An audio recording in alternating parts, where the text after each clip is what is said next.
Olá pessoal, estamos aqui na nossa aula de número 87 sobre a escola peripatética ou a escola de Aristóteles ou o Liceu de Aristóteles. Terminamos as nossas aulas sobre o pensamento aristotélico e hoje estamos trazendo ali os autores que sucederam ao pensamento e à filosofia de Aristóteles. O que aconteceu com o Liceu de Aristóteles após a morte deste? Então, na aula de número 86, vimos que Teofrasto assumiu a escola justamente após a morte de Aristóteles. Então, hoje, nós estamos aí na aula de número 87. Essa aula vai tratar de três autores: Eudemo de Rhodes, Aristóxeno e Dicearco. São três autores ali que são relevantes para a escola e o pensamento de Aristóteles. São discípulos de Aristóteles. O Eudemo de Rhodes, ele nasceu ali por volta do ano 370, faleceu ali por volta do ano 300, mais ou menos, são datas aproximadas. Ao lado de Teofrasto, o mais importante dos discípulos imediatos de Aristóteles é Eudemo de Rhodes, autor de numerosos escritos de história da ciência. Então, Eudemo de Rhodes, ele é um dos discípulos mais importantes do Aristóteles ali junto com o Teofrasto. O Eudemo de Rhodes é conhecido principalmente pelos seus escritos sobre a história da ciência. Parece que ele teria escrito uma história da astronomia, uma história da física, teria escrito uma série de histórias ali sobre conhecimento científico. Então, na verdade, o que a gente tem dessas obras aí dele são alguns fragmentos. Tá? Acredito também que ele tenha sido um dos autores ali que sistematizou muitas das obras do Aristóteles. Eudemo é designado como o mais fiel dos discípulos de Aristóteles. Então é aquele que, de certa forma, segue ali de maneira assim mais à risca o pensamento e a filosofia de Aristóteles. Embora a gente já comentou um pouquinho na aula anterior que a filosofia de Aristóteles vai começar a se perder a partir desse período, justamente por causa do destino ou do fim dos seus escritos esotéricos, com S, tá? Que vão parar lá em outro lugar, mas a gente vai comentar sobre isso na próxima aula. O Eudemo foi editor da obra moral de Aristóteles, que é designada precisamente pelo seu nome, Ética Eudêmia, e que alguns consideram como obra sua. Então, o Eudemo teria editado as obras éticas do Aristóteles, e hoje elas ainda são conhecidas como Ética Eudêmia. Muitas pessoas acreditam que a Ética Eudêmia pertence a Eudemo de Rhodes e não a Aristóteles. Na perspectiva do Nicolau Banhanho, a Ética é justamente uma obra do Aristóteles. A única coisa que o Eudemo ali foi fazer é justamente editar e fazer algumas anotações, digamos assim, tá? Um outro autor aqui também da escola peripatética ou do Liceu de Aristóteles é o Aristóxeno de Tarento. Teria nascido por volta de 360, falecido ali por 300 a.C. aproximadamente. O Aristóxeno ele é interessante porque ele vai fazer uma relação da filosofia, da ética e da música. Ele está interessado aí também na questão musical.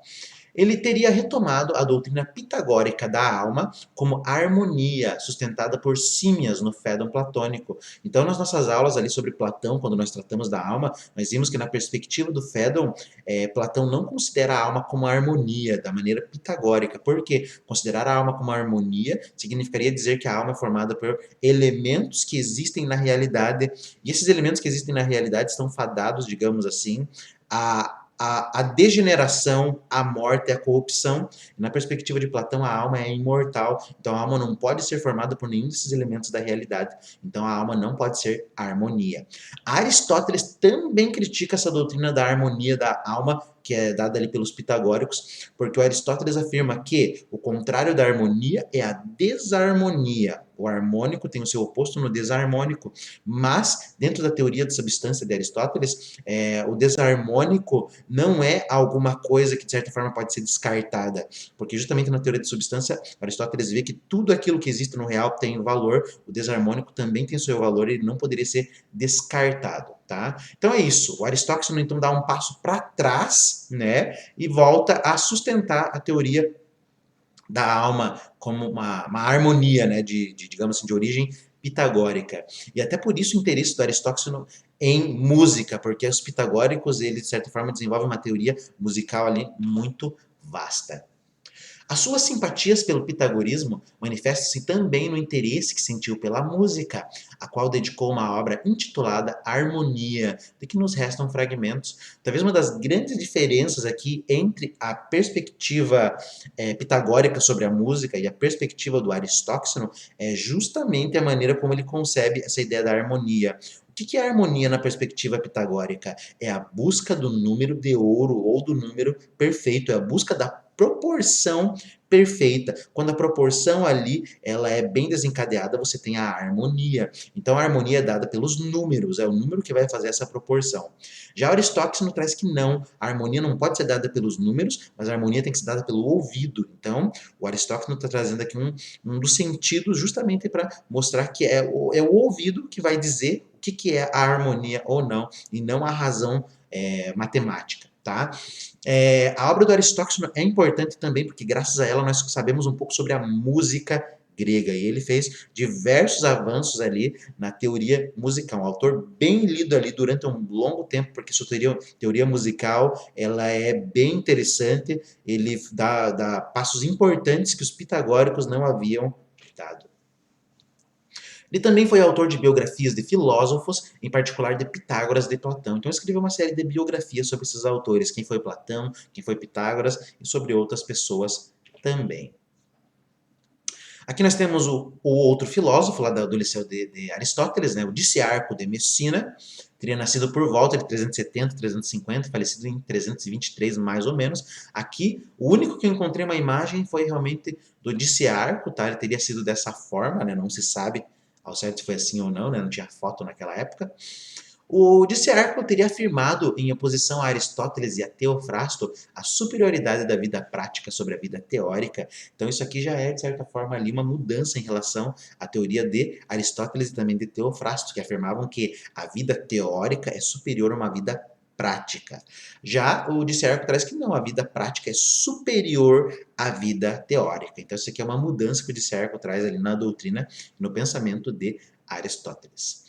Na sua obra Vida da Grécia, de que nos restam poucos fragmentos, delineou uma história da civilização grega. Então também teria escrito ali uma história sobre o povo grego. Se eu não me engano, ele teria se pautado muito, digamos assim, no trabalho de Hesíodo e também teria colocado ali 3 períodos da história da humanidade, da história dos gregos ali, onde começa praticamente, né? Uma vida praticamente lá, uma era de ouro, uma era de prata, uma era de bronze, mas ele não usa esses termos. Parece que ele teria colocado uma vida pastoral, uma vida baseada na agricultura e um outro tipo de vida lá que eu não lembro agora, tá? Mas é isso. Então, também teria escrito uma vida dos gregos justamente com base nessa passagem ali, que vai justamente do momento em que o homem não precisa plantar nada na terra, e daí depois ele tem que começar a plantar, e daí a fase da criação da agricultura, tá? Que representa, de certa forma, um retrocesso, né? Onde o homem tinha tudo disponível, agora ele já não tem mais, vai mudando as eras, agora ele tem que trabalhar para conseguir as coisas. Uma outra obra também do Diciarco, certo, é sobre política. No Tripolítico, sustentou que a melhor constituição é uma mescla de monarquia, aristocracia e democracia, como a que se via desenvolvido em Esparta. Então, de certa forma, ele faz um elogio ali ao governo e ao estilo de governo espartano, certo? O governo espartano é pautado justamente ali uma espécie, digamos assim, de ditadura, mas é não uma ditadura assim ferrenha, certo? Como a gente conhece, tá? Existem diversos tipos de ditadura, mas os espartanos pautavam-se ali justamente numa questão de uma vida militar, uma vida voltada ali para os exercícios militares. Embora também justamente o governo espartano possa ser caracterizado ali por um governo dos mais velhos, certo? Um governo onde os anciãos vão construir as regras da sociedade, etc. Tá? Então é isso.